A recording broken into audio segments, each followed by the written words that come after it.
दोस्तों नमस्कार। Finance maestro के ऑफिशियल यूट्यूब चैनल पे आपका स्वागत है।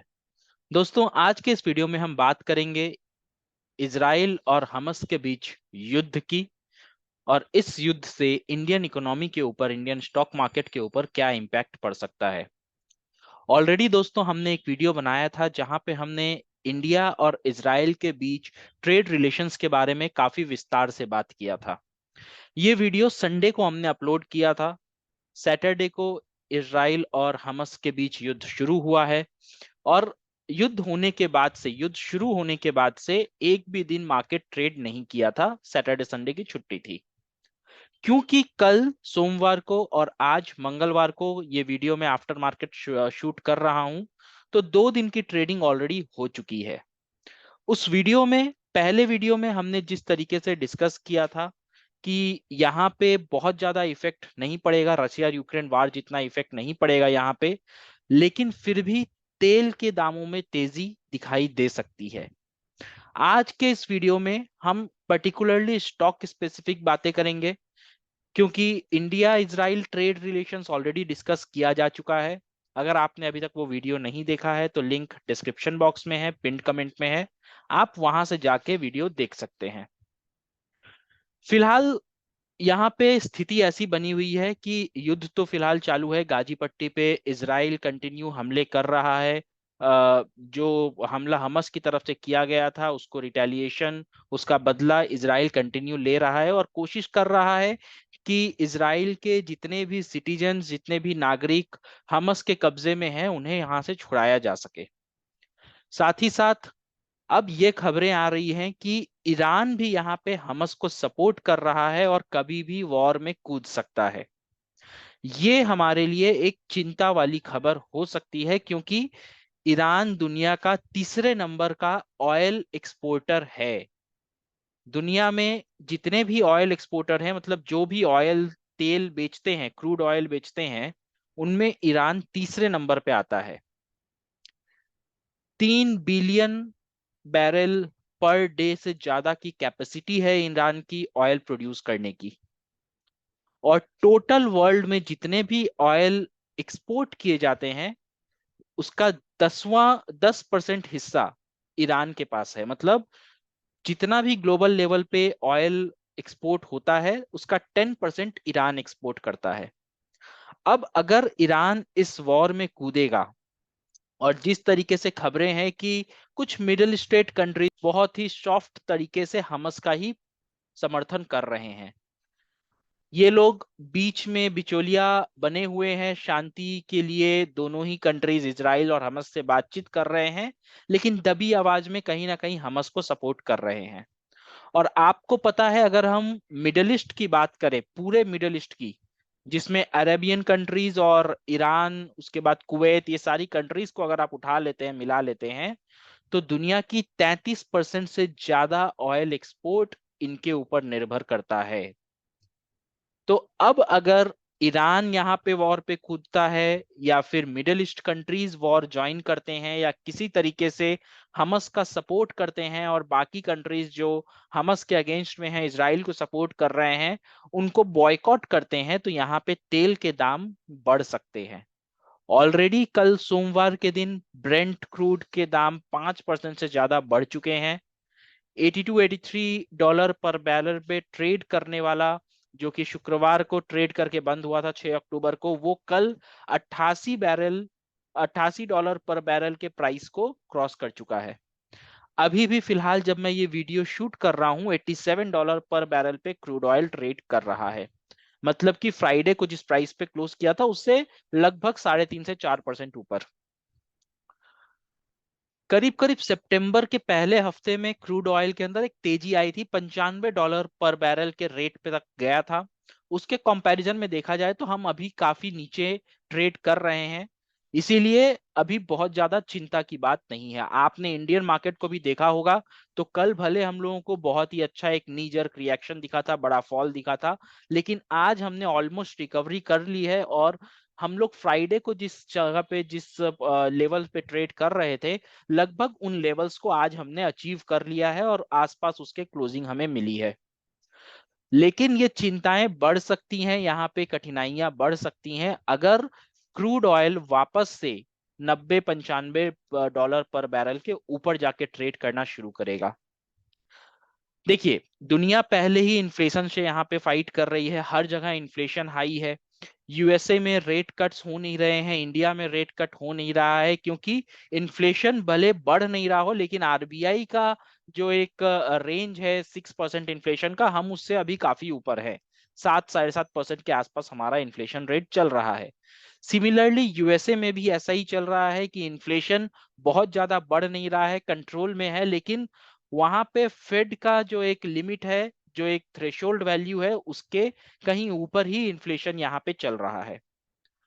दुनिया अभी फिलहाल इन्फ्लेशन से फाइट कर रही है, और अभी अगर क्रूड ऑयल के प्राइसेस फिर से बढ़ते हैं तो वो निश्चित तौर पे दुनिया में इन्फ्लेशन को बढ़ाएंगे, क्योंकि तेल के दाम अगर बढ़ेंगे तो सारी चीजों को इंपोर्ट एक्सपोर्ट करने में उसके दाम बढ़ेंगे, मार्जिन्स बढ़ेंगे, तो खाने पीने के दाम भी बढ़ेंगे, और थ्रू आउट हर जगह इसका इम्पैक्ट दिखाई देगा आपको। तो ये अगर बढ़ता है तो इंटरेस्ट रेट्स जो अभी बढ़ नहीं रहे थे, एक जगह पे रुके हुए थे, पॉज चल रहा था, वो फिर से बढ़ना शुरू होगा।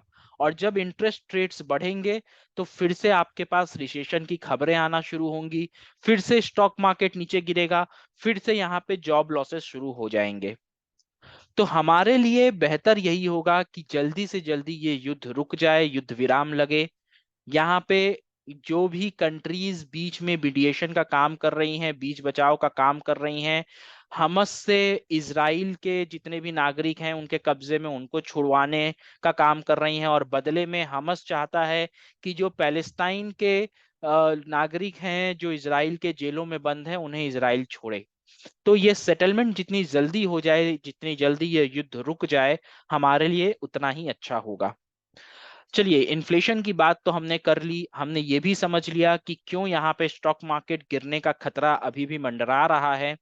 लेकिन किन स्टॉक्स पे पर्टिकुलरली इफेक्ट पड़ेगा, इसके बारे में समझते हैं।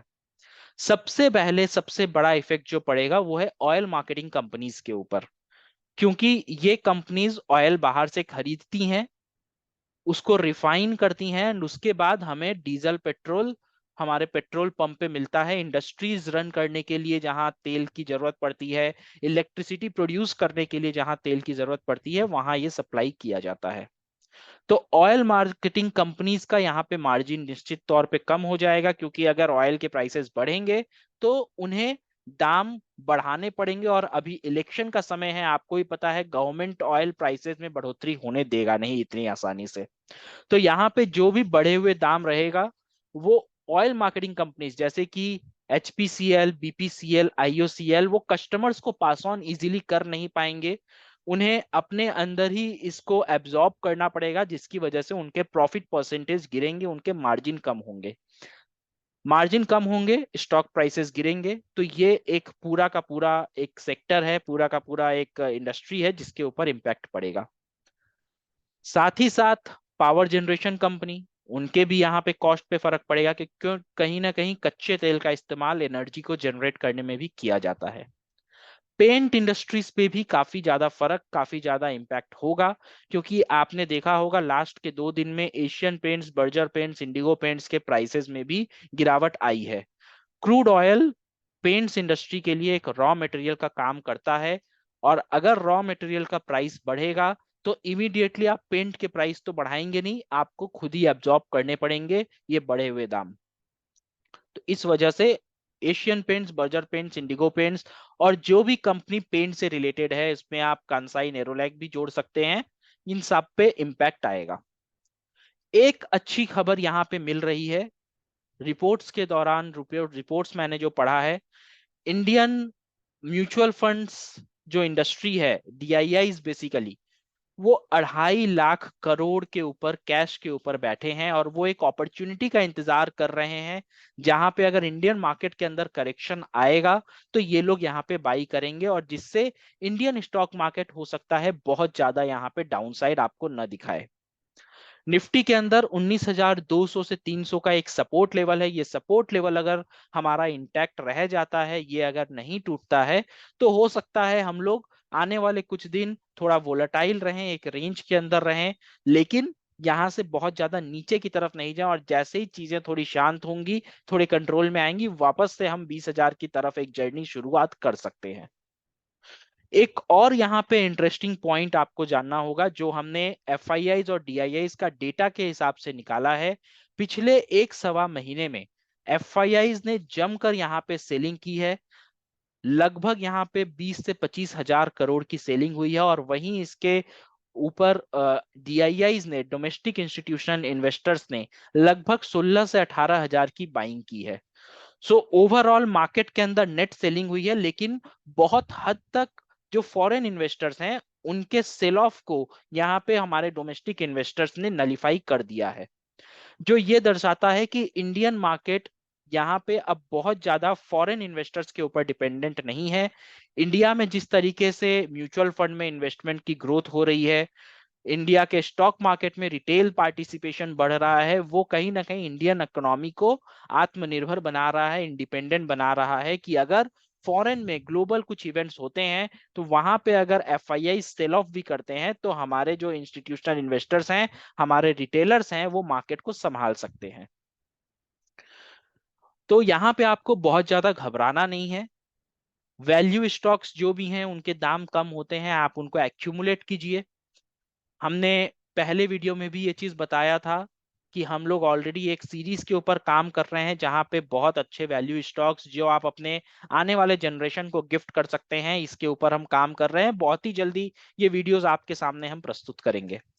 लेकिन फिलहाल के लिए जो भी स्टॉक्स, जैसे कि रिलायंस हो गया, एचडीएफसी हो गया, आईसीआईसीआई बैंक हो गया, एसबीआई बैंक हो गया, देन आईटी कंपनीज हो गई, ये सारी स्टॉक्स के अंदर अगर आपको 2% 4% की गिरावट दिखती है, तो छोटे छोटे क्वांटिटी में एसआईपी के तौर पे इन्हें एक्यूमुलेट करते चलिए।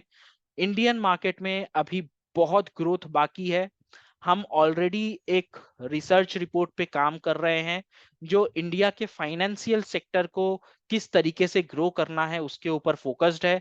बहुत ही जल्द इस रिपोर्ट को भी आपके सामने पब्लिश किया जाएगा, तो आपको समझ में आएगा कि क्यों हम आपसे कंटिन्यूअसली एक बात कह रहे हैं कि इंडिया में बहुत ज्यादा ग्रोथ का स्कोप है। और खासकर फाइनेंशियल सेक्टर, बैंकिंग सेक्टर में जहां भी अपॉर्चुनिटी मिले, आप अपने पैसे यहाँ पे लगाते चले। तो दोस्तों, ये था एक छोटा सा एनालिसिस इसराइल और हमास के वॉर के ऊपर। इंडियन मार्केट किस तरीके से इंपैक्ट हो सकता है, इन्फ्लेशन के बढ़ने के यहाँ पे क्या आसार हैं, इंटरेस्ट रेट किस तरीके से बढ़ सकते हैं, इन सारी चीजों को हमने देखा। एक बात आप ध्यान में रखिएगा कि इंडिया में इलेक्शंस आने वाले हैं, तो यहाँ पे बहुत ज्यादा आपको महंगाई बढ़ती हुई नहीं दिखेगी। लेकिन महंगाई का न बढ़ना एक संकेत है कि कंपनीज कहीं ना कहीं ये लॉसेस एब्जॉर्ब कर रही हैं। तो उनके स्टॉक प्राइसेस पे या उनके बैलेंस शीट पे आपको ये इम्पैक्ट दिखाई देगा, जो कि अभी तो नहीं, लेकिन कुछ दिनों बाद एक अगेन स्टॉक मार्केट में फॉल की तरह आपको दिख सकता है, आपके पोर्टफोलियो के ऊपर इम्पैक्ट पड़ सकता है। दोस्तों, अगर कुछ कंफ्यूजन है, कोई डाउट है, कोई सवाल है, तो जरूर कमेंट में बताइएगा। अगर एनालिसिस पसंद आई हो तो वीडियो को लाइक करिएगा, चैनल को सब्सक्राइब कीजिएगा, और अपने फेलो इन्वेस्टर्स और ट्रेडर्स के साथ इसे शेयर कीजिएगा। और साथ ही साथ कमेंट में ये भी बताइएगा कि आप किस स्टॉक के प्राइस गिरने का इंतजार कर रहे हैं पोजीशन बनाने के लिए। चलिए दोस्तों, मिलते हैं अगले वीडियो में। तब तक अपना बहुत ख्याल रखिए, सुरक्षित रहिए। जय हिंद, जय भारत।